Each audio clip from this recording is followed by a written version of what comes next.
नमस्कार. आज दिनांक 11 जून 2026. आजच्या चालू घडामोडींच्या व्हिडिओमध्ये मी अभिजित तुमच्या सर्वांचं सहर्ष स्वागत करतो. सुरुवात करूयात आजच्या प्रश्नांना. पहिला प्रश्न आहे, 2026ची ब्रिक्स कृषी बैठक कोणत्या शहरात आयोजित होणार आहे? या ठिकाणी पाहायचं आहे, 2026ची ब्रिक्स कृषी बैठक आहे ती मध्य प्रदेशमधील इंदोर या ठिकाणी आयोजित केली जाणार आहे, म्हणून याचं उत्तर पर्याय सी असणार आहे. त्यासोबतच मित्रांनो, दुसरा प्रश्न पहा. भारताने यापूर्वी कोणत्या वर्षी ब्रिक्स बैठकांचे अध्यक्षपद भूषवलेले नाही? या ठिकाणी पाहायचं, भारत हा 2012ला ब्रिक्स बैठकांचा अध्यक्ष होता, 2016ला होता, 2021ला होता, परंतु 2014ला भारतानं ब्रिक्स बैठकांचं अध्यक्षस्थान भूषवलं नाही, म्हणून याचं उत्तर असणार आहे पर्याय बी. ठीक आहे. आता विद्यार्थी मित्रांनो, हे प्रश्न आहेत ते तुम्हाला पोलीस भरती, तलाठी भरती, त्यासोबतच MPSC सारख्या अनेक परीक्षांसाठी उपयुक्त राहणार आहेत. त्यामुळे जर तुम्ही अजून व्हिडिओ पाहताय तर हा व्हिडिओ पूर्ण पहा आणि आवडल्यास लाईक करा. त्यासोबतच अशाच प्रकारचे व्हिडिओ पाहण्यासाठी आपल्या चॅनलला सबस्क्राईब करा. पुढचा प्रश्न क्रमांक 3. भारतातील पहिली न्यायपालिका एकीकृत वन्यजीव गुन्हे प्रणाली हॉक कोणत्या राज्याने सुरू केली? आता मित्रांनो, वन्य प्राण्यांशी संबंधित जे काही गुन्हे असतात, जसं की शिकार करणं, मारणं किंवा तस्करी करणं, या सर्वांविरुद्ध हॉक प्रणाली आहे ती केरळ या राज्याने सुरू केलेली आहे, म्हणून याचं उत्तर पर्याय ए असणार आहे. केरळमधील हत्यानीचा इन्सिडेंट आपल्या सर्वांना माहीत असेल. त्या ठिकाणी कलिंगडमधून हत्तीच्या तोंडामध्ये बॉम्ब फोडण्यात आलेला होता. या सर्वांविरुद्ध कोणती प्रणाली कार्य करेल? हॉक प्रणाली कार्य करेल, ज्याची सुरुवात भारतामध्ये पहिल्यांदा केरळ या राज्यामध्ये करण्यात आलेली आहे. चौथा प्रश्न पहा.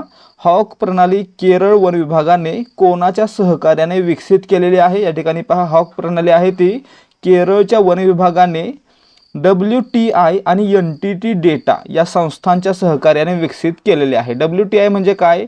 Wild life trust of India. आणि NTT डेटा म्हणजे काय? Nippon telegraph and telephone data.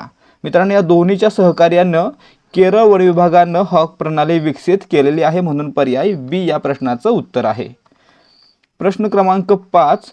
व्हिसाने infinitely मोर मोहिमेसाठी कोणाची ब्रँड अँबॅसेडर म्हणून नियुक्ती केली आहे? मित्रांनो, व्हिसाकडून इन्फिनिटली मोर या मोहिमेसाठी शाहरुख खान यांची ब्रँड अँबॅसेडर म्हणून नियुक्ती केलेली आहे, म्हणजे याचं उत्तर पर्याय सी असणार आहे. लक्षात ठेवायचं आहे, इन्फिनिटली मोर मोहीम आहे व्हिसाची, यासाठी ब्रँड अँबॅसेडर कोण? शाहरुख खान.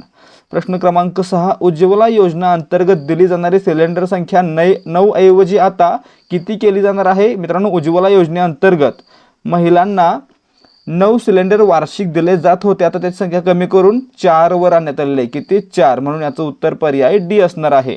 या योजनेअंतर्गत महिलांना 4 सिलेंडर मोफत दिले जातील. प्रश्न क्रमांक 7. प्रधानमंत्री उज्ज्वला योजना 1.0 ची सुरुवात कोणत्या ठिकाणावरून झाली होती? या ठिकाणी पहा, उज्ज्वला योजनेची सुरुवात कधी झाली? तर ही सुरुवात झाली होती 1 मे 2016ला.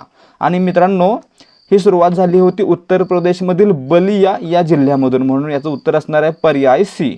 1 मे 2016 रोजी पंतप्रधान उज्ज्वला योजना सुरू झाली होती आणि या योजनेचा लाभ मित्रांनो सर्वात पहिल्यांदा उत्तर प्रदेशमधील बलिया या जिल्ह्यामध्ये घेण्यात आला. ठीक आहे. पुढचा प्रश्न पाहूयात. उज्ज्वला 2.0 चे उद्दिष्ट किती अतिरिक्त LPG जोडण्यात देण्याचे आहे? या ठिकाणी पहा, उज्ज्वला 2.0 कधी सुरू झाली? तर ही या योजनेची सुरुवात झाली होती 2021 साली, 10 ऑगस्ट 2021. आणि मित्रांनो, त्यावेळी 1 कोटी LPG जोडण्यात देण्याचं उद्दिष्ट ठेवण्यात आलं होतं, म्हणून याचं उत्तर पर्याय ए. ठीक आहे. लक्षात ठेवायचं आहे, 1.0 योजना 2016 ची आहे आणि 2.0 2021 ची आहे.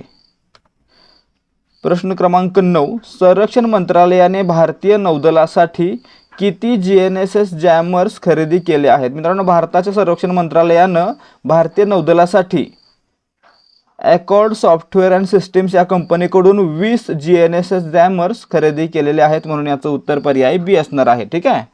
10वा प्रश्न, याचं उत्तर आपण आधीच पाहिलं. GNSS जॅमर्स खरेदीचा करार कोणत्या कंपनीसोबत झाला आहे? GNSS जॅमर्स खरेदीचा करार आहे तो भारताच्या नौदलाकडून अकॉर्ड सॉफ्टवेअर अँड सिस्टीम्स या कंपनीसोबत करण्यात आलेला आहे, म्हणून पर्याय सी याचं उत्तर आहे. प्रश्न क्रमांक 11. उत्तर प्रदेशने कोणत्या पीडितांसाठी प्रमुख कल्याणकारी योजनांचा विस्तार केला आहे? मित्रांनो, या ठिकाणी पहा, राज्यामधील प्रमुख कल्याणकारी योजनांचा लाभ तिहेरी तलाक आणि ॲसिड हल्ला पीडित व्यक्तींना घेता यावा यासाठी उत्तर प्रदेश सरकार याचा विस्तार करत आहे, म्हणून याचं उत्तर असणार आहे पर्याय बी. प्रश्न क्रमांक 12, भारतातील पहिले AI सक्षम डेटा सेंटर कोठे उभारले जात आहे? मित्रांनो, भारतातील पहिले AI सक्षम डेटा सेंटर गुजरातमधील जामनगर या ठिकाणी उभारलं जात आहे. पर्याय ए या प्रश्नाचं उत्तर असणार आहे. प्रश्न क्रमांक 13, जामनगरमधील AI डेटा सेंटरची प्रारंभिक क्षमता किती असेल? या डेटा सेंटरची प्रारंभिक क्षमता ही 168 मेगावॅट इतकी असणार आहे. किती? 168, म्हणजे या ठिकाणी पर्याय सी या प्रश्नाचं उत्तर आहे. प्रश्न क्रमांक 14, जामनगरच्या डेटा सेंटरमध्ये कूलिंगसाठी कशाचा उपयोग केला जाईल? कूलिंगसाठी मित्रांनो समुद्राच्या पाण्याचा वापर केला जाणार आहे. पर्याय बी या प्रश्नाचं उत्तर आहे.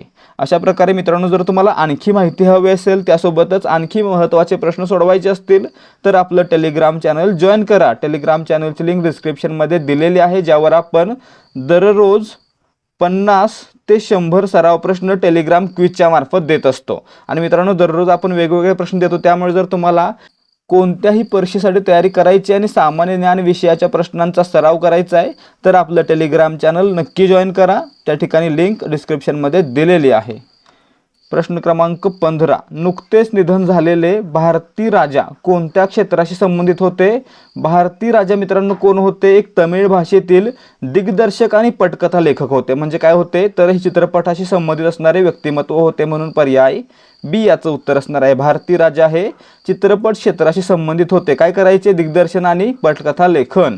प्रश्न क्रमांक 16, भारती राजा यांना कोणता सर्वोच्च नागरी पुरस्कार मिळाला होता? या ठिकाणी पाहायचं आहे 2004 साली भारती राजा यांना पद्मश्री पुरस्कार देऊन गौरवण्यात आलेला होता, म्हणून पर्याय डी याचं उत्तर आहे. यांना पद्मश्री हा नागरी सन्मान मिळालेला होता.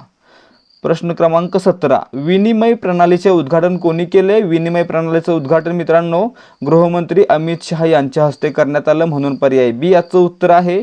विनिमय प्रणालीचा मुख्य उद्देश काय आहे? तर मित्रांनो हा आहे तो वाहतुकीशी संबंधी एक प्लॅटफॉर्म आहे, ज्याचा वापर काय करण्यासाठी केला जाईल? तर वाहतूक डिजिटल करण्यासाठी केला जाईल, म्हणजे याचं उत्तर काय असणार आहे? विनिमय प्रणालीचा मुख्य उद्देश भूबंदरावरील वाहतूक डिजिटल करणे, म्हणजे पर्याय बी याचं उत्तर आहे. प्रश्न क्रमांक 19, उत्तर प्रदेशने ग्रामीण भागात हाय स्पीड इंटरनेट पोहोचवण्यासाठी कोणता प्रोजेक्ट सुरू केला आहे? उत्तर प्रदेशनं ग्रामीण भागात हाय स्पीड इंटरनेट सेवा पोहोचवण्यासाठी प्रोजेक्ट गंगा सुरू केलेला आहे, म्हणून पर्याय सी या प्रश्नाचं योग्य उत्तर आहे. प्रश्न क्रमांक 20, भारताचा 18वा रेल्वे विभाग म्हणून कोणत्या रेल्वेची निर्मिती झाली? भारताचा 18वा रेल्वे विभाग म्हणून दक्षिण किनारा रेल्वेची निर्मिती झालेली आहे. पर्याय ए याचं उत्तर आहे. प्रश्न क्रमांक 21, 2024 मध्ये भारताचा एकूण प्रजनन दर किती नोंदवला गेला? 2024 मध्ये भारताचा प्रजनन दर आहे तो 1.9% इतका नोंदवण्यात आलेला आहे. पर्याय सी याचं उत्तर आहे. मित्रांनो, या अगोदर जो नोंदवला गेला होता तो किती होता? तर या अगोदर 1986 मध्ये 4.6% इतका प्रजनन दर होता. आता तो कमी होऊन 1.9%वर आलेला आहे. प्रश्न क्रमांक 22, GI टॅग असलेल्या तेजपूर लिचीची पहिली निर्यात कोणत्या देशात किंवा शहरात झाली? या ठिकाणी पाहायचं आहे तेजपूरला काय आहे? GI टॅग आहे. कशासाठी? लिचीसाठी. तेजपूर कुठं आहे? आसाममध्ये. आणि मित्रांनो, आसाममधून तेजपूर लिचीची पहिली निर्यात आहे ती दुबईला करण्यात आली, दुबईला, म्हणून याचं उत्तर पर्याय बी आहे. प्रश्न क्रमांक 23, इंद्रप्रस्थ गॅस लिमिटेडच्या व्यवस्थापकीय संचालकपदी कोणाची नियुक्ती झाली? या ठिकाणी पहा, इंद्रप्रस्थ गॅस लिमिटेडच्या व्यवस्थापकीय संचालक म्हणजे MD या पदावर कुमार शंकर यांची नियुक्ती झालेली आहे, म्हणून याचं उत्तर पर्याय सी असणार आहे. प्रश्न क्रमांक 24, ऑइल इंडियाला कोणत्या राज्यात नवीन वायुसाठा सापडलेला आहे? या ठिकाणी पहा, ऑइल इंडियाला राजस्थानमधील दांडेवाला क्षेत्रामध्ये नवीन वायुसाठा सापडलेला आहे, म्हणजे याचं उत्तर पर्याय सी असणार आहे. राजस्थानमध्ये दांडेवाला या ठिकाणी. ठीक आहे. प्रश्न क्रमांक 25, नुकतेच निधन झालेले सुभाष सी कश्यप हे कोणत्या पदावर कार्यरत होते? मित्रांनो, सुभाष सी कश्यप कोण होते? तर लोकसभेचे माजी महासचिव होते, ज्यांचं वयाच्या 97व्या वर्षी दिल्लीमध्ये निधन झालेलं आहे, म्हणून याचं उत्तर पर्याय बी असणार आहे. कोण होते हे?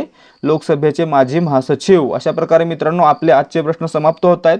जर तुम्हाला आजच्या प्रश्नांची उत्तर आणि स्पष्टीकरण समजलं असेल तर व्हिडिओला लाईक करा आणि अशाच प्रकारचे प्रश्नोत्तरांचे व्हिडिओ पाहण्यासाठी आपल्या चॅनलला सबस्क्राईब देखील करा. आणि जर तुम्हाला दररोज महत्त्वाचे सराव प्रश्न सोडवायचे आहेत तर आपलं टेलिग्राम चॅनल देखील जॉईन करा, लिंक डिस्क्रिप्शनमध्ये दिलेली आहे. भेटूयात पुढच्या भागामध्ये. जय हिंद, जय भारत आणि जय महाराष्ट्र.